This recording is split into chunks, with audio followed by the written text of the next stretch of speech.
everyone, it's Jo here from Time for Tea Designs with another video. This video has been epic. It has taken me so long to edit. I've had all kinds of issues.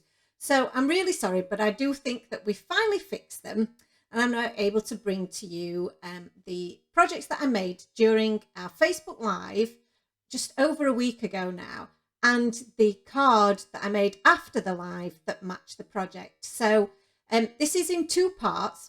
The first part here is going to be the card that I made after the Facebook Live. So if you are only interested in that part, you've already seen the Facebook Live, then you can just watch the first part of the video and then the second part you'll have already seen. So I've started by cutting two pieces of cardstock from my quilted nesting dies. And I'm now using the Scattered Heart stencil to layer up some colour. I've started with the Kitsch Flamingo, and I've popped a layer of that down first, and then I'm going over the top of that with some black soot distress oxide ink, and I've moved my stencil slightly off centre so that we've got a nice pattern of those hearts. I've taken the smaller piece of cardstock that I've cut with my nesting dies, and I've added some of the Kitsch Flamingo around the outside edge, and I'm now rubbing embossing ink all over that area that I've just ink blended. And I'm using some new Sweet Dixie embossing glitter to just add over the top of this. It's a little bit, it's not really translucent, but it will show some of the pink underneath. And I just felt that it would reinforce the pink glitteriness of the embossing powder by adding the ink underneath it first. But you don't have to do that step if you don't want to. I'm now choosing one of the dies from our new heart nesting dies to cut a piece of vellum, which I'm just doing a little bit off screen there. You can't quite see it, but that's the result. And now we have all of the elements that we need to make up our card base. I'm adding some of my liquid glue to the back of the patterned panel, and I'm going to adhere that to our glittery layer there and just give that a bit of firm pressure, because it does take a little bit of effort for that to stick to our glittery embossed edges. I'm using some foam tape to add this to my card base. This is an A2 size card base that I have trimmed down ever so slightly, and then I'm going to use the tape runner here just to add a little bit of adhesive to the back of that vellum. The tape runner means that it doesn't show through excuse me, through our vellum, which means that we can still see some of that pretty pattern through the through that heart. I'm now going to stamp out my image, so I'm using the little cuddling kittens from the Smitten Kittens stamp set, and I'm using some of my Memento Tuxedo Black ink to stamp that, because I'm going to use my Copic markers to colour these in. And I'm really using some simple colouring here, just using a couple of shades of the N markers, so N3, N5, and I think I go as high as the N7. I may also use some of the N0 just to add a few little extra bits of shading towards the end.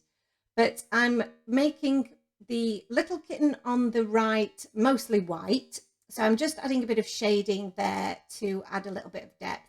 And then the little kitten on the left is having a little black stripe down the center of his back, which I think is really cute.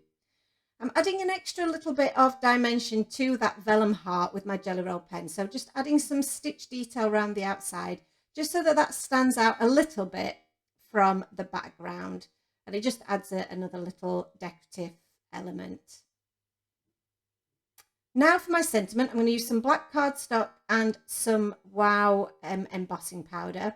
And I'm using the sentiment Happy Valentine's Day. So this is how long it's taken me to make this this video, because this was done prior to Valentine's Day.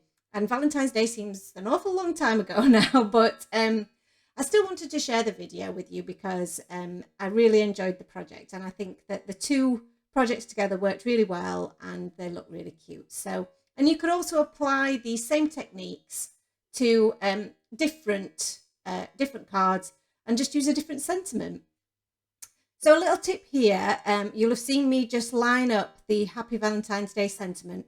I've buttered those right up next to each other because that creates its own little spacing. So don't add your own spacing. The bits around the edge of your stamp, there's always like a little ridge around the edge of each of your stamps. That's the extra bit of photopolymer that's added to keep, I suppose, just really it's a little border around the edge that is needed for the manufacturing purposes, and that forms a natural spacing between your letters, so you don't need to add your own. You can see that I heat embossed that with the white embossing powder, and now I've cut out some other shapes just from black cardstock that I'll use to decorate the front of the card. So there's some little hearts here. There are the words XOXO, which have come from our Small Heart XOXO banner, and I think it's just a sentiment die set. I'll link it because I can't remember the name of it off the top of my head now. And I've used a banner die just to cut out our sentiment. Some foam will just add a bit of dimension to our kitties, and they've gone directly on top of that heart vellum shape. And then some more foam tape to add dimension to the sentiment goes just slightly to the right. I'm going to adhere all of my extra little embellishments with liquid glue, so they're going to sit flat against our background.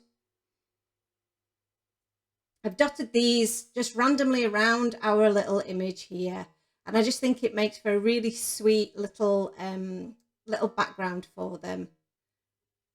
And I managed to get glue all over the wrong side of that O there, but because it dries clear, I was able to just rub that off, and any residue will be covered up by this clear varnish lacquer. So this is a little bit like Glossy Accents. It has the same sort of effect and is made by Cosmic Shimmer. So I've just added that over the top of all of those elements to give them a little bit of shine. And you see how that really adds dimension and shine and is really, really effective. So that is the card that goes with the second project. So this part of the video was filmed during the live. So if you saw the live, you can skip this bit and skip to the end to see what the final projects look like in the photos. But here I'm making a gift box, and I'm using our mini gift box die set here. And you can see that I've cut out one of the dies from some nice thick construction weight cardstock. You don't have to use cardstock that is of this weight. It actually works with your 160, 170 gram papers really, really well, because it allows you to get some really nice, easy folds. And I'm using the same technique that I used in the first part of the video with the Scattered Hearts stencil.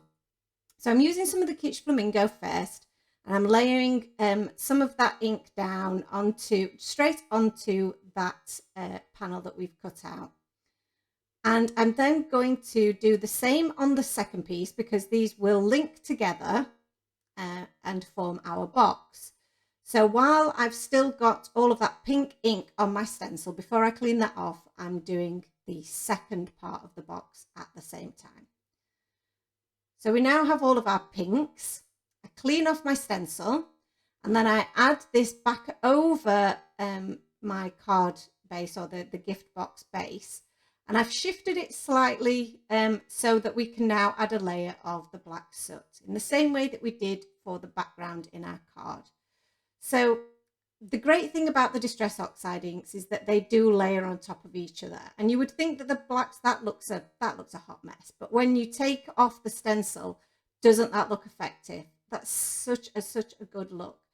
So do, move your stencils around, layer up colour on top of each other, and you will get a completely different effect than if you were to just use your stencil on its own, even though that will still create a really pretty pattern. So within the mini gift box die set, you get these little dies that will cut an aperture in your box. Make sure that you use the area that has the tab on the side of it to cut your aperture.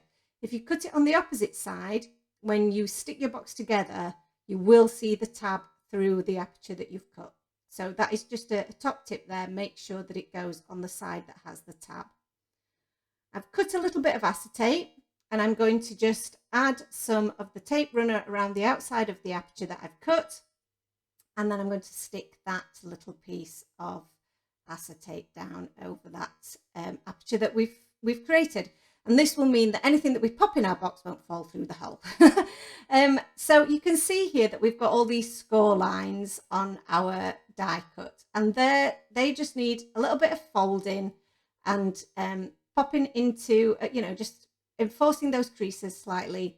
The ones across the top don't need to be fully scored because they are forming the dome shape on the top of your box, but the others could do with a little bit of reinforcing with your bone folder. So just fold each of those tabs, fold it in the center, fold those bottom tabs down, and then just give that a little bit of manipulation across the middle, nothing too severe.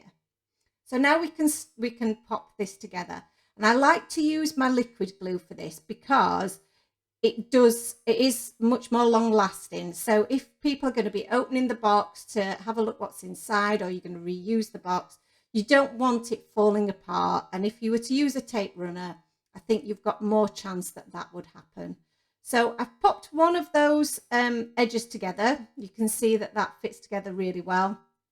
And now we're going to pop the final edges together. And I'm just going to do this by closing it at one side and then folding the other side over the top of it so that they meet. And that means that you're getting a really good, you're lining that up really, really well. And that's the best way to do it, to make sure that you get that lined up perfectly. And we can now pop the bottom bits together. Because we've used liquid glue, it does take a little bit longer to dry and to set into place. So you might have to maybe hold it closed for a little while, just until that fully takes hold. So you fold over the bottom parts to create the base of your box. So just add glue to 2 of the flaps, then fold the other 2 flaps over the top. And then I'm just using my bone folder just to poke those down through the bottom to make sure that they grab and fully adhere. And again, they might just take a few moments to just fully set, but once that glue's taken, you're not going to find that the bottom of your box falls out. This bit, I'm just squidging the top of our box together. So you're creating a little bit of a cross shape with the top bit of your box, the little opening, and pushing that down, and that creates a nice little dome on the top of your box there. You can see there that dome shape has been created just from doing a little bit of squishing together of your of the top of your box. And I've added a couple of chocolates in there. You can see it's perfect for little favors, for little treats, and you could use this not just for Valentine's Day, of course, it could be for any gifting occasion that you might have. I'm stamping out my little image of the little smitten kittens. So this is again from the Smitten Kittens stamp and die set. And I've stamped that out with my Memento Tuxedo Black ink again. I'm using exactly the same colours that we did in the first part of the video. So we're using the N3, N5 and N7 just to add some patches of colour to our little kitty. And I do really enjoy colouring in these little kittens because they're really quite simple to do. You can make them the same colour as your own cat or the cat of the recipient. And just by adding a few little dashes of colour is enough to give him some real character. I've just taken the heart that we cut out there because it's got the colour of the pink Kitsch Flamingo in there, so that I could use that to help me match up the box of chocolates that the cat is holding. So you can see here the colours that I've been using just to colour that in. So we did do a few little test swatches first, and I do advise that you do that before you commit to anything. Just do yourself a few test swatches on the same piece of cardstock that you're going to be colouring in, because different cardstocks will react to the Copic markers in different ways. And then you will know that you're getting the right match, the right blend of colours that you need for your project. Just colouring in this this pretty little bow, and again just swatching out some of my colours to make sure that we've got the right blend. And this is often the bit that is the most fun, but can sometimes be the most time consuming in terms of picking out your colours.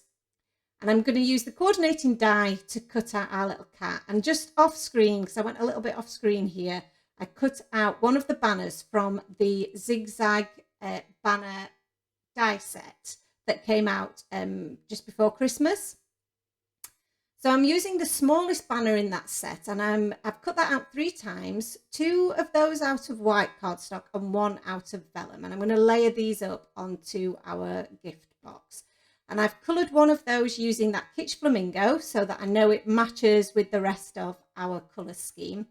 And I'm now going to add some I'm going to add some embossing. No, I'm not. Scratch that. I just did do this in black ink in the end. Apologies. I'm so used to doing my embossing that, yeah, it seems that's the natural thing to do. So I'm now using my distress ink to just go around the edge of this white piece of the banner that I've cut. I think I perhaps should have left it, but I wanted it to tie in with the pinks and the blacks that we used on the gift box. So I thought that might work quite nicely. And I've layered these together, and I'm just attaching them with a little bit of my tape runner, just so that they don't move around too much while I'm trying to place them nicely on my box. So I want to make sure that they layer up in the way that I want, and that they're not going to end up not looking as aesthetically pleasing, shall we say. So I've got some twine here, and I've got some black and white striped twine and some pink and white striped twine. And I'm going to slot that through the little hole in the banners there. And I decided to do that on the right-hand side rather than the left in the end. Don't ask me why, I don't think it makes much difference, but I wanted it to hang to the right rather than the left. And just poking that through with my pokey tool just to help get that through that hole there. And then I'm going to use the twine to help me close that gap at the top of the box. Because I've used quite heavy cardstock, that has meant that it's not quite as flexible and easy to manipulate. So by using the twine, that will help bring all of that together. And just tying that in a nice neat little bow, and making sure that I've got my my little bows and the curls in the bows, the similar sort of length. So this takes a little bit of jiggling about, but actually I think it turned out quite well, because bows can sometimes be a bit of a hassle, can't they? But I like the way that they worked, and the length of the twine at either end worked out really nicely, and the positioning of my banners. Because I put that little bit of tape in, that really helped make that work. So some little finishing touches of the Jelly Roll pen. We'll just add some highlights to our little kitty, and then some of our liquid glue on the back of him there. And I'm just going to position him slightly off the side of the gift box so that you can still see what's inside. And then some of our glaze pen to brighten up the nose and the eyes. And then, because this is a special occasion, I thought some stickles, a little bit of glitter around that that little box of chocolates there, and then on the edge of the banners would just add a little bit of something extra special. And that's the box complete. So these are the completed projects. This is the card that you saw at the start of the video. Completed. My glossy accents or my lacquer hadn't quite dried, so that's why it looks a little bit blue on camera, but you can see how they work so well together as a pair. And I think anybody who received these as a Valentine's gift or gift at any time of year would be really delighted with them, because they look so sweet together. How adorable is that little kitten? I do hope that you enjoyed today's video, and if you did, it would be great if you could like and subscribe to our channel. And don't forget, we do host a Facebook Live every Thursday evening at 8 o'clock, and that's British summertime. Thank you so much for watching today. Have a fabulous day, and I'll see you next time. Bye now.